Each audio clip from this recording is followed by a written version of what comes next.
Assalamualaikum warahmatullahi wabarakatuh.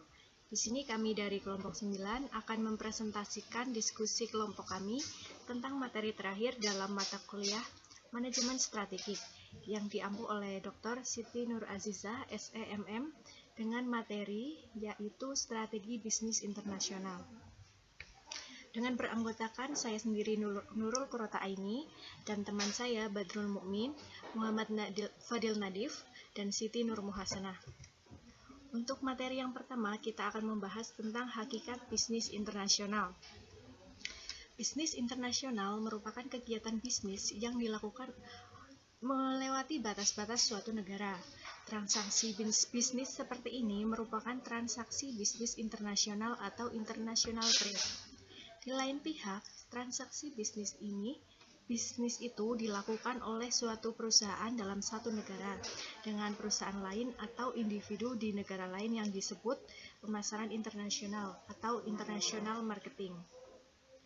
Pemasaran internasional ini yang biasanya diartikan sebagai bisnis internasional meskipun pada dasarnya terdapat dua pengertian. Selanjutnya, perbedaan transaksi bisnis internasional. Yang pertama ada perdagangan internasional atau international trade, dan yang kedua ada pemasaran internasional atau international marketing. Perdagangan internasional adalah perdagangan yang dilakukan oleh penduduk suatu negara dengan penduduk negara lain atas dasar kesepakatan bersama.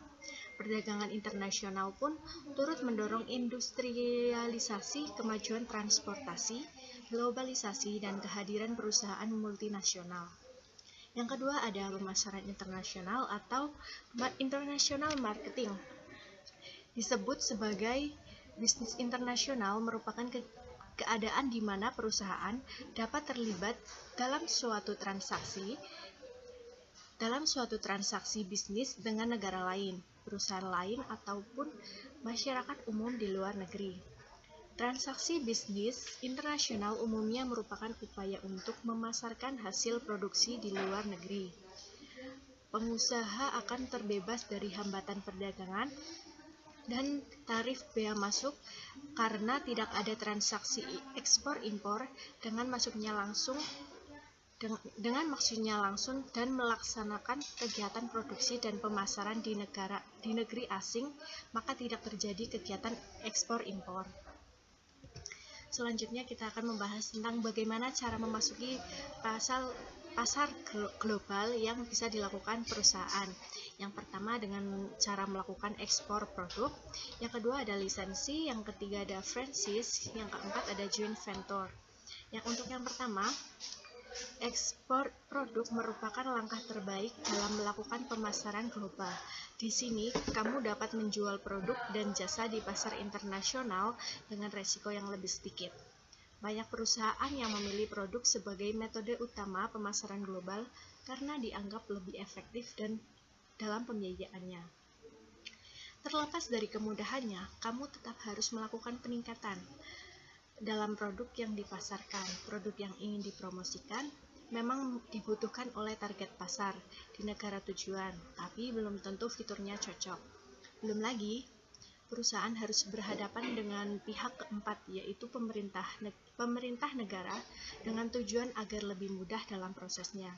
Selanjutnya, presentasi akan dibacakan oleh Mbak Siti Nur Muhasanah.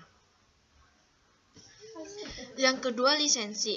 Metode kedua yaitu memberikan perizinan atau lisensi kepada perusahaan di negara lain untuk menggunakan properti perusahaan.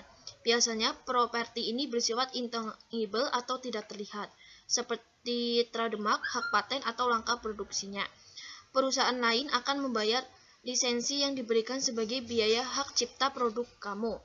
Yang ketiga, franchise. Sekilas penjelasan lisensi di poin sebelumnya mirip franchise. Perbedaannya, franchise memiliki rangkaian peraturan yang harus dipatuhi oleh pemiliknya di negara lain. Proses dan penggunaan bahan bakunya pun harus mengikuti ketentuan perusahaan aslinya. Yang keempat, joint venture.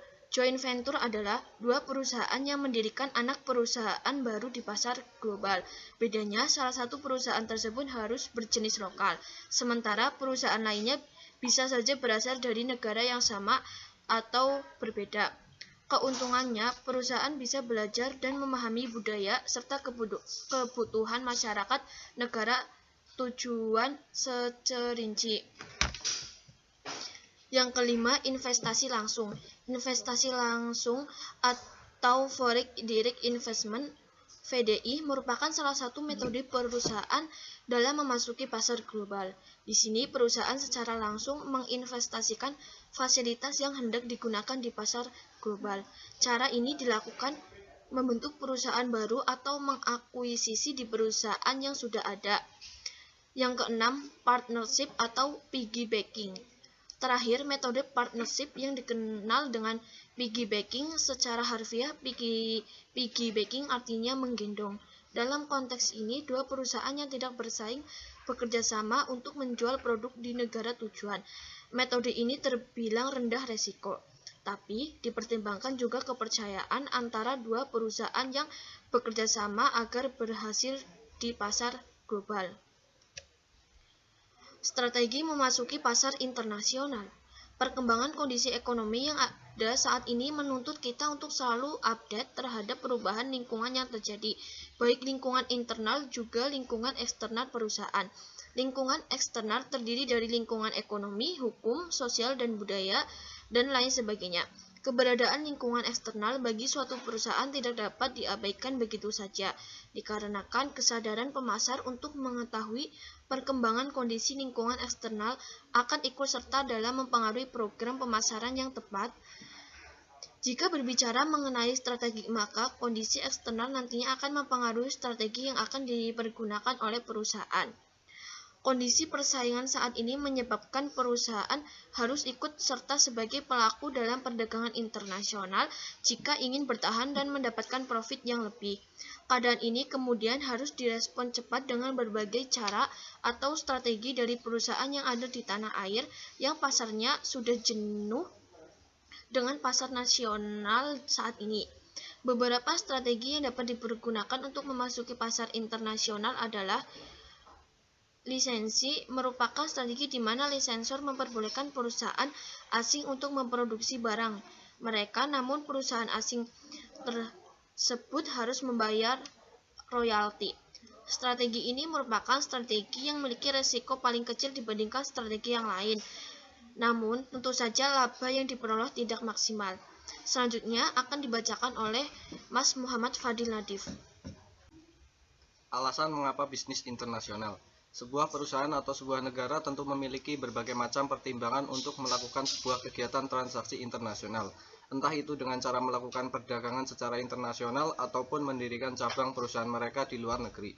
Hal-hal yang dapat dijadikan mereka sebagai bahan pertimbangan antara lain adalah pertimbangan dalam faktor ekonomi, politik, sosial, budaya, bahkan bisa juga dari bidang militer. Bisnis internasional merupakan sebuah kegiatan yang pasti akan dilakukan oleh setiap negara. Hal ini terjadi karena tidak ada satupun negara di dunia ini dapat mencukupkan keperluan mereka sendiri tanpa bantuan negara lain. Suatu negara akan selalu memerlukan bantuan negara lain untuk memenuhi keperluan yang dibutuhkan.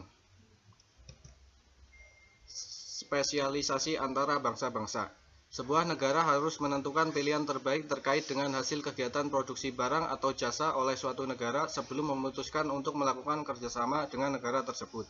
Berbagai macam pertimbangan yang dapat dijadikan sebelum perusahaan atau negara menentukan pilihan mereka adalah sebagai berikut. Yang pertama, keuntungan yang absolut atau absolute advantage. Yang kedua, keuntungan komparatif atau comparative advantage. Sarana untuk perkembangan bisnis. Sektor-sektor yang menjadi kelemahan suatu negara atau perusahaan akan dijadikan perhatian utama agar dapat dikembangkan dengan lebih baik lagi. Ada banyak perusahaan yang sebelumnya hanya melakukan kegiatan bisnis domestik untuk gencar untuk melebarkan sayap usaha mereka ke luar negeri agar dapat mencapai jangkauan pasar yang lebih luas lagi. Tahap-tahap dalam memasuki bisnis internasional. Perusahaan yang memasuki bisnis internasional pada umumnya terlibat atau melibatkan diri secara bertahap dari tahap yang paling sederhana yang tidak mengandung resiko sampai dengan tahap yang paling kompleks dan mengandung resiko bisnis yang sangat tinggi. Adapun tahap-tahap tersebut secara kronologis adalah sebagai berikut. Yang pertama, ekspor insidentil. Yang kedua, ekspor aktif. Ketiga, penjualan lisensi. Keempat, franchising. Kelima, pemasaran di luar negeri. Dan yang terakhir adalah produksi dan pemasaran di luar negeri. Selanjutnya akan dibacakan oleh rekan saya, Badrul Mukmin. Hambatan dalam memasuki bisnis internasional. Melaksanakan bisnis internasional tentu saja akan lebih banyak memiliki hambatan ketimbang di pasar domestik. Negara lain tentu saja akan memiliki berbagai kepentingan yang seringkali menghambat terlaksananya transaksi bisnis internasional. Di samping itu, kebiasaan atau budaya negara lain tentu saja akan berbeda dengan negeri sendiri. Oleh karena itu, maka terdapat beberapa hambatan dalam bisnis internasional, yaitu 1. Batasan perdagangan dan tarif bea masuk. Tarif bea masuk adalah pajak yang dikenakan terhadap barang yang diperdagangkan, baik barang impor maupun ekspor. Perbedaan bahasa, sosial, budaya, atau kultural.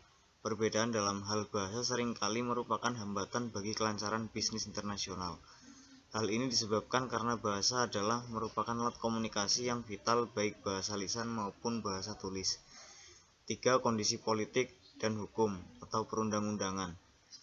Hubungan politik yang kurang baik antara satu negara dengan negara yang lain juga akan mengakibatkan terbatasnya hubungan bisnis dari kedua negara tersebut.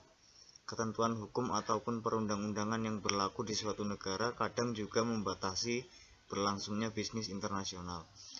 4. Hambatan operasional.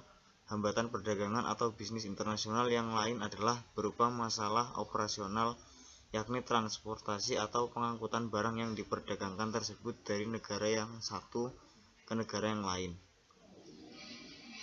A. Peraturan atau kebijakan negara lain dalam bentuk proteksi, yaitu usaha melindungi industri-industri di dalam negeri. Kesimpulan, bisnis internasional merupakan kegiatan bisnis yang dilakukan melewati batas-batas suatu negara. Transaksi bisnis seperti ini merupakan transaksi bisnis internasional, international trade.